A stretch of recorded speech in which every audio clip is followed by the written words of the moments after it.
अशहदु अन्ना मुहम्मदुर रसूलुल्लाह। दिखाई दे रहा है?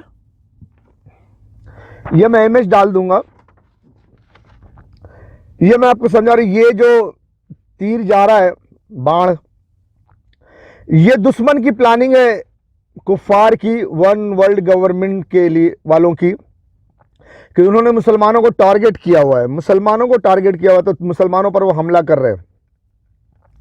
ये जब तीर करीब पहुंच गई, यानी कि अपने उरूज पर आएगा हमला, तो उस उरूज पर जब दुश्मनों का हमला होगा तो वहां पर आएगा एक 1500 वाला और एक 100 साल वाला। इस बाण के सामने एक 1500 वाला और 100 साल वाला आकर मिल जाएंगे, और वहां तीर जाकर सीधा हमला करेगा यहां, तो उस 100 साल वाला और 1500 साल वाले से टकराएगा और कुछ नहीं कर पाएगा। ये तीर यही लड़कर भस्म हो जाएगा, और इस कवच के अंदर यहां पर मुसलमान सेफ रहेंगे, यहां पर मुसलमानों की औरतें सेफ रहेंगी। ठीक है, ये सिस्टम है आने वाला। अगरचे मुसलमान औरत अपने गंदे लिबास से और गंदे अमल से तौबा कर लेती हैं, तो तमाम मुसलमान कौम, तमाम मुसलमान औरतें यहां पर सेफ हो जाएंगी। उनके आगे एक 1500 साल वाला, एक यहां जो लिखा हुआ है 100 साल वाला, ये देख ले। और ये क्योंकि ये कैमरे में उल्टा दिखाई दे रहा है ना, ये एक 100 साल वाला और ये एक 1500 साल वाला, 100 साल और 1500 साल, यानी यहां पर एक 100 साल वाला आएगा और एक 1500 साल वाला आएगा, तो यहां एक ट्राइंगल बन जाएगा। ये एंगल, इसी एंगल की नोक पर ये तीर का बाण सीधा वार करेगा मुसलमानों को कमजोर समझकर, लेकिन उसको नहीं मालूम होगा कि यहां एक 100 साल वाला और एक 1500 साल वाला खड़ा है, तो तीर उससे टकरा कर भस्म हो जाएगा और यहां पर मुसलमान की हिफाजत हो जाएगी। हालांकि ये तीर वाले को, जिसने तीर चलाया है, उसको नहीं मालूम कि यहां पर एक कवच है जो मुसलमानों को बचा लेगा, मुसलमानों की हिफाजत के लिए है। और ये कवच तब आएगा जब ये मुसलमान अपने गुनाहों से तौबा करेंगे। जब मुसलमान अपने गुनाहों से तौबा करेंगे तो अल्लाह ताला दोनों को भेजकर अपने बंदों की हिफाजत करेगा। और ये 2024, 25, 26, 27 तक ये मामला शुरू होगा। थोड़ा आगे पीछे भी हो सकता है, कोई एग्रीमेंट नहीं हुआ है कि बस यही हो, लेकिन बहरहाल इसमें आपको सब शुरू हो जाएगा। और एंड होने के लिए अभी तो बड़ी बड़ी जंग होनी है, तो एंड का छोड़ दो, 15-20 साल जाएगा, 15 साल तो कम से कम जाएगा इंशाल्लाह। मुझे मालूम नहीं पक्का कि कितना साल जाएगा, लेकिन अब ये जंग जो शुरू हो गई है, गज़वे हिंद की इब्तिदा होगी। गज़वे हिंद से जो जंग की इब्तिदा होगी, तो फिर ये इमाम मेहदी अलैहिस्सलाम और दज्जाल का आना और फिर ईसा अलैहिस्सलाम का आना, ये सब होकर फिर उसके बाद याजूज माजूज का खुरूज, ये वाक़या गुजरने के बाद फिर जाके दुनिया में बेहतरीन वक्त आएगा, जिसे कहते हैं सतयुग। तो अभी कितना टाइम है ये कहना मुश्किल है, बिल भी 15-20 साल लग जाएगा या उससे कम बेस। तो मेरे हिंदुस्तान के फौजी जवानों, आपने कोई तीर नहीं मार देना है, आपने कोई बहुत बड़े बहादुर नहीं हो। आपकी मिसाल गज़वे हिंद से आपका मुकाबला होगा। आपकी मिसाल महाभारत की तरह है। आपके हुक्मरान अधर्मी है, ये कोई धार्मिक नहीं है, अधर्मी है। और आपके हुक्मरान नरेंद्र मोदी जी, अमित शाह जी, ये सब मोहन भागवत जी के लिए काम कर रहे हैं। मोहन भागवत जी अंग्रेज के लिए काम कर रहे हैं। आदित्यनाथ योगी जी, ये सब अधर्मी हैं, धर्म के लिए काम नहीं कर रहे हैं। और ये शद्दाद की तरह इनके सामने भी कोई आगे खड़ा हो जाएगा, इन्हें रोक लेगा। आप इनको जो सपोर्ट करके जंग के मैदान में उतरोगे, गज़वे हिंद का आपको सामना करना पड़ेगा। गज़वे हिंद में आप बुरी तरह मारे जाओगे।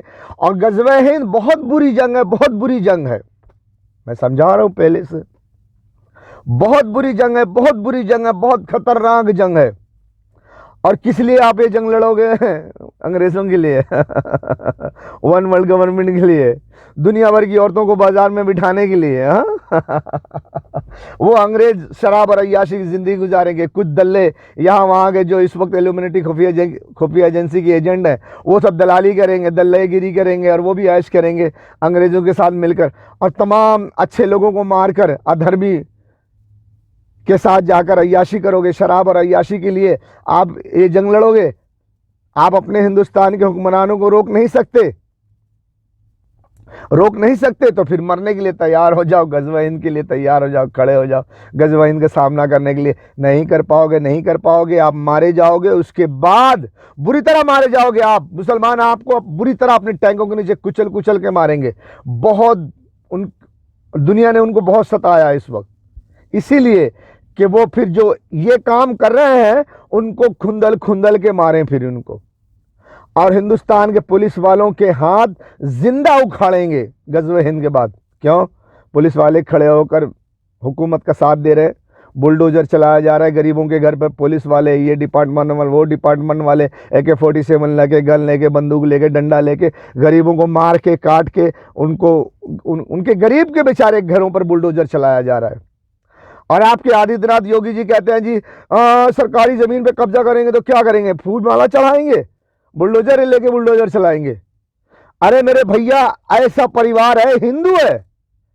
खाली पोस्टर आपको फोटो इमेज दिखा दूंगा, आप वीडियो सर्च कर लो, मैं इसमें नहीं डाल सकता। 1947 से उनके बाप दादा अपने घर में रह रहे हैं। जिस घर में रह रहे हैं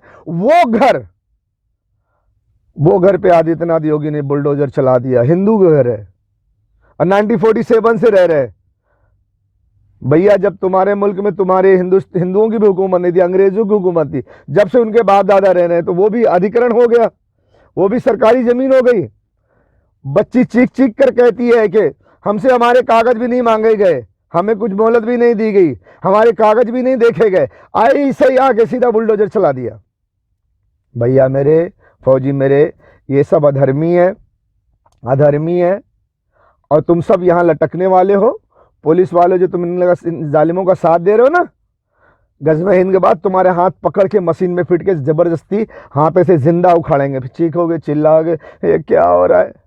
और तुम जो गन लेकर AK-47 लेकर गरीबों के घर पे बुलडोजर चला रहे हो, नहीं सोचा होगा एक बार भी कि ये क्या हो रहा है? हुकूमत ऐसा क्यों कर रही है? ये गरीबों के घरों में बुलडोजर क्यों चला रही है? पूरा का पूरा मैदान साफ कर रही है।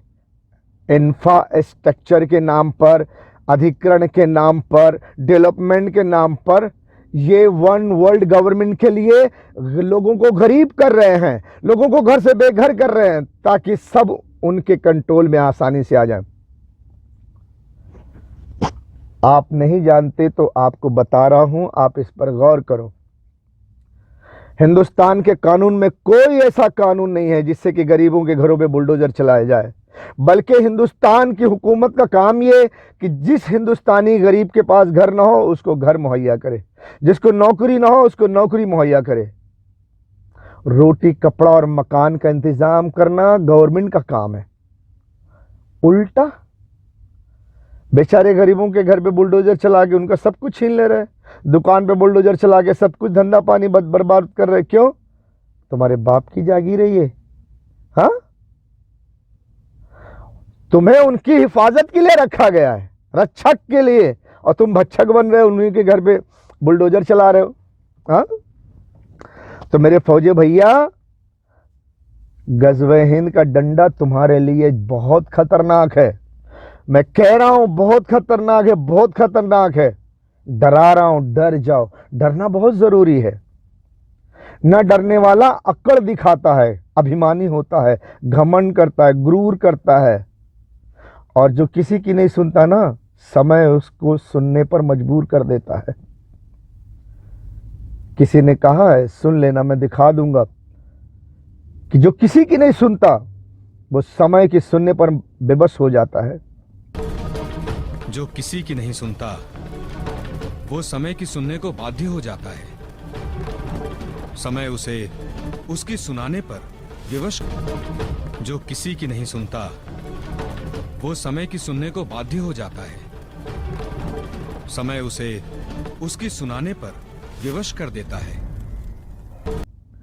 फिर गज़वा हिंद में सुनोगे, तुम्हारी लाश पड़ी होगी और तुम्हारे घर की औरतों को घसीट लिया जाएगा।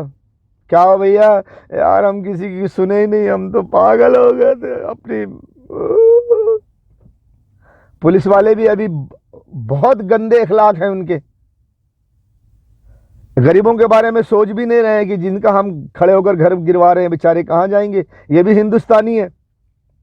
एक ज़माना था मंगल पांडे के ज़माने में, अंग्रेज़ों की गुलामी करते थे हिंदुस्तानी, और अंग्रेज़ों के हुक्म से हिंदुस्तानियों पर ही गोली चलाते थे। एक मंगल पांडे पैदा हुआ, फिल्म में देखा हूं मैं, तुम भी देख लो। है ना, देखे ना, वो बेचारा मंगल पांडे क्रांतिकारी बना और सारे देशवासियों को जगाया। आज देश आज़ाद होने के बाद भी वो अंग्रेज़ों के हुक्म पर, हुकूमत हिंदुस्तान की गवर्नमेंट अंग्रेज़ों को फॉलो करके, अंग्रेज़ों का कहना मान के हमारे हिंदुस्तान के गरीबों के घरों पर बुलडोजर चला रही है। कोई ना कोई तो मंगल पांडे आना चाहिए ना यार। फौजी भैया तुम ही मंगल पांडे बन जाओ, हुकूमत से पूछो कि आखिर ये बुलडोजर क्यों चला रहे हो। अब बंद करो और देश की सुरक्षा करो, और देश की सुरक्षा के लिए तैयार रहो। हिंदुस्तान के फौजी भैया तुम पहले मारे जाओगे कि तुम उनकी रक्षा कर रहे हो ना। कोई अगर इस हुकूमत के खिलाफ खड़ा होता है तो पहले वो उसको पुलिस लगा के और दूसरे डिपार्टमेंट के जवान लगा के गन बंदूक AK-47 पुलिस वालों की लाइन लग जाती है। खाकी वर्दी, नीली वर्दी, ब्लू वर्दी, पीली वर्दी, न जाने कितने कलर की वर्दी, छीट बीट की वर्दी, कलर रंग बिरंगी की वर्दी, फौजी की वर्दी में लाइन से खड़ा कर देते हैं। मारो साले को, और बेचारे को मार के पीट के जेल में डाल देते हो। अगर कोई और बड़ा ताकत वाला होगा, खड़ा होगा, तो पूरी फौज लगा देंगे, आओ भाई मारो इसको। क्यों भैया, क्या वो गरीब को हक नहीं कि अपने घर, अपने परिवार की इज्जत आबरू की हिफाजत करे, अपने दुकान की, अपने घर की, मकान की, जो एक ज़माने से उस घर में रह रहा है, उसकी हिफाजत करने के लिए कोई कदम ना उठाए?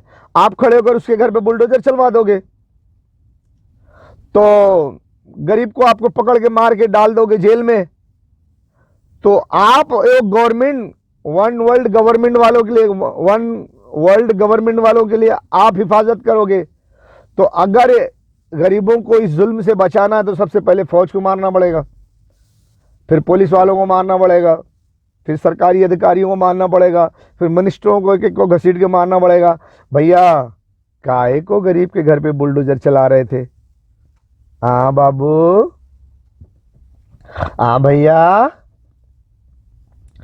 ये गरीब 1947 से घर में रह रहा था, उसके बाप दादा, उसकी कितनी पुश्त रही होगी, तुम उसके घर को गैर कानूनी बताकर, अधिकरण बताकर गिरा दिए। उसका ना कागज देखा, ना पत्र देखा। बच्ची है, वो औरत है, बूढ़ी औरत भी है, एक बच्ची भी है, वो भी चीख रही है, चिल्ला रही है, हिंदू है, वो अधिकरण हो गया। अरे कितना पाखंड करोगे? भगवत गीता पंडितों नहीं पढ़े हो क्या?